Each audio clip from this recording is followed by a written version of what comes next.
How do you fare, my loyal 9 patriots?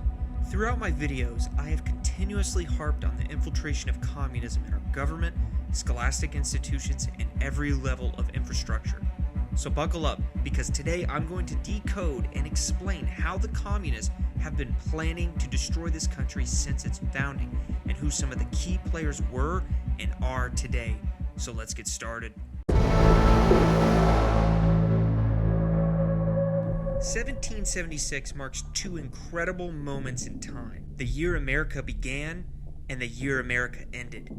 The principles that helped found this country are a barely palpable pulse, a faded masterpiece. And since America became independent, there has been a group of people doing everything they can to strip every American of their God-given rights and to turn them into a slave for the furtherance of a one-world government that is ruled via principles not of life, liberty, and the pursuit of happiness, but of murder, enslavement, and theft.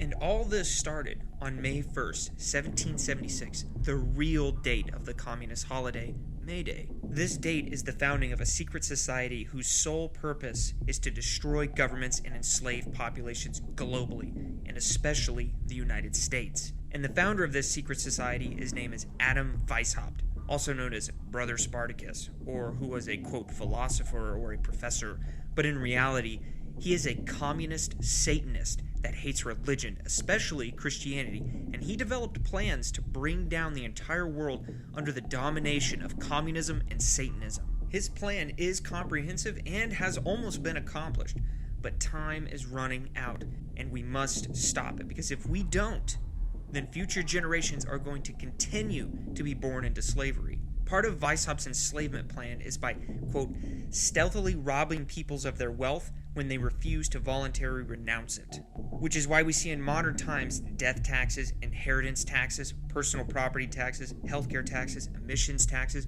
or California's proposed, quote, exit tax, which is going to tax former residents for 10 years after they leave the state. These communists that are running our country on both sides of the aisle may be American by citizenship, but communist traitors by ideology, which is why they're working their hardest to fulfill the Weishaupt plan and by selling you out. Additionally, Weishaupt knew the power of government and education, which is why he and his fellow communists focused so heavily on infiltrating them.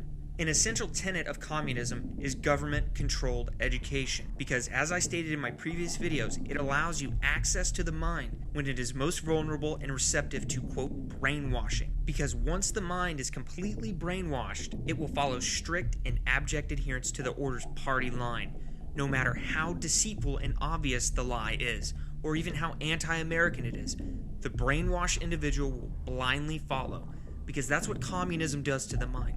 They loathe the individual and praise collective hive mind mentality. However, though, to gain control of education, you must gain control of the government to force certain, quote, federal education standards, aka communist values, meaning the state dictates what your child learns. What is frustrating, though, is America has had multiple warnings on this communist infiltration, but many who have sounded the alarm ended up losing their life, such as Senator Joseph McCarthy in the 1950s to Andrew Breitbart, who recently died in 2012. But we can trace many of these early warnings all the way back to 1917 by Senator Chamberlain of Oregon, who gave a warning on the Senate floor, and he stated, quote, "The Carnegie-Rockefeller influence is bad.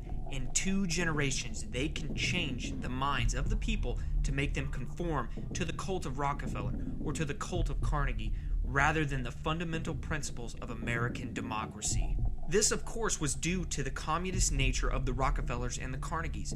The cult of Rockefeller has even stated, quote, "The people yield themselves to with perfect docility to our molding hands." But the Rockefellers were more involved in the development of communism and the degradation of American values than what anyone else could have dreamed of. Much of this was carried out by their monopolistic oil company named Standard Oil, which had their hands in multiple world wars, including the Russian Revolution, World War I, World War II, and many others. But the philanthropic nature of the Rockefellers and the Carnegies were just doing what Weishaupt said to do, quote, "Use religion and philanthropy as covers for the communist conspiracy." Now that I've broken down what they want to do, How did Weishaupt and his communist traitors infiltrate education and government? Their tactics are going to shock you because how identical they are to what is occurring in our country today. Number one, spin the country into bankruptcy and inflation, which is why we see Congress and the Biden administration passing trillions of dollars worth of spending packages and stimulus. Number two, class warfare. Look at Sandy Cortez's merchandise or BLM or Antifa, where they claim to hate corporations and are claiming to defend the quote oppressed, but in reality, they are taking money from corporations and profiting off the so-called oppressed. Number three, revolution and civil war. We've seen this in US history, but also in other nations' history, such as the French Revolution, because again, the whole idea of this communist enslavement is to not just take over the United States, but to take over the world. Additionally, this is why we see an almost blatant provocation of a civil war in the United States. Number four, instigate warfare with other nations. Because we all know war equals profit, or what I prefer to say, treason equals profit. Just look at what the communist left is constantly screaming about. Russia, Russia, Russia. Because these traitors are constantly pushing this narrative, and they have orgasms at the idea of America going kinetic with Russia and seeing American flag draped caskets coming home. And number five, to demoralize a nation's people so much that a communist dictatorship can walk right in unopposed. But before the communists usurp a government and enslave the American people even further, one of the objectives they must achieve is to blur the lines of treason and loyalty to one's nation. A method of blurring these lines is to push a narrative that America is evil, they've always been evil, and to convince its citizens to hate their own country. This idea came from Adam Weishaupt, and he believed in the elimination of patriotism and to foster the so-called idea of internationalism, which explains this whole reason why we see this push for open borders, more UN control, and putting America last, and this pro-Chinese rhetoric coming from the media and the even so-called President of the United States. But once these communist infiltrators gain access to the government, they are number one required to be traitors, but they are also required to promote a steady infiltration of the government by their fellow conspirators. But they themselves are, quote, required to be traitors to the government that employs them, which is precisely why FDR had almost more communists working in his government than Stalin. But this idea of requiring your fellow communists to be traitors and to create a network of communism in government didn't appear out of nowhere. The plan was, of course, developed by Adam Weishaupt, with the 5 directives. Again, take note of the similarity to what we are seeing today. Number 1, overthrow of existent governments and their replacement by a dictatorship of the conspirators. Number 2, looting individuals and nations of their wealth through such devices as violence and war, capital and income taxes, confiscating inheritance taxes, and eventually an end of private ownership of property, except at the hands of the conspirators, who would then own all property and usurp that power that such ownership would yield. Makes sense why Bill Gates is buying up so much land and why they are trying to destroy the suburbs. Number 3, destruction of all religion, supplanting them with doctrines laid down by the conspirators. Number 4, destruction of family and supplanting its discipline by that of the dictators. Number 5, internationalism that was required by the conspirator scheme for control of the one world order, involving the outlawing of patriotism and fostering of treason. Now that we see the infiltration tactics behind the communist left, let's talk about some of the actors involved in this communist takeover. Look no further than the dynasty families, or as Adam Weishaupt calls them, the hereditary transmissions. These are the transmissions behind the American political systems, including the Delanos, the Roosevelts, the Kennedys, the Bushes, the Clintons, and the list goes on. But for now, let's focus on the Roosevelts, because what they have done to this country has been one of those detrimental and irreversible acts ever inflicted upon a nation, which explains why state-run schools praise FDR and his communist New Deal plan and never utter a single negative word about FDR. So let's start with Clinton Roosevelt, who began the Roosevelt political dynasty back in the mid-1800s.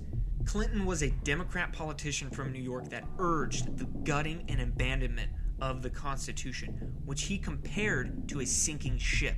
He was a radical communist that believed in the Adam Weishaupt teachings and wrote a book called The Science of Government Founded on Natural Law, which details many communist ideas where Karl Marx and Engels received many of their ideas. And yes, Karl Marx and Engels plagiarized their ideas.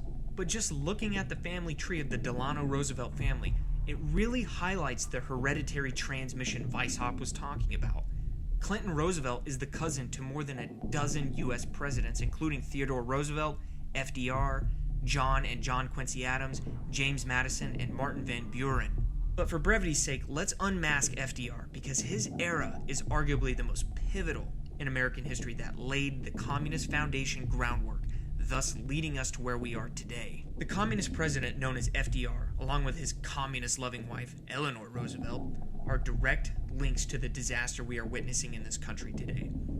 FDR and his administration clearly betrayed our country by simple acts of Lend-Lease, which provided the Soviet Union with supplies over our allies and even our own military. Of course, people that have been educated by the state or brainwashed by the state are programmed to believe this whole Lend-Lease program was solely to fight fascism, but that is not the entirety of this matter.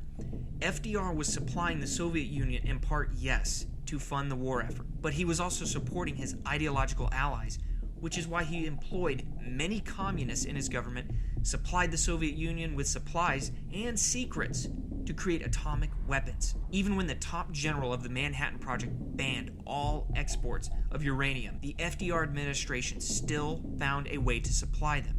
If you think that I just said FDR is one of the main reasons why the Soviet Union created their first nuclear weapon, you would be correct. And if you still think that the actions of FDR isn't enough to convince you that he is a communist, let me quote the late president. Quote, "I do not believe in communism any more than you do, but there is nothing wrong with communists in this country.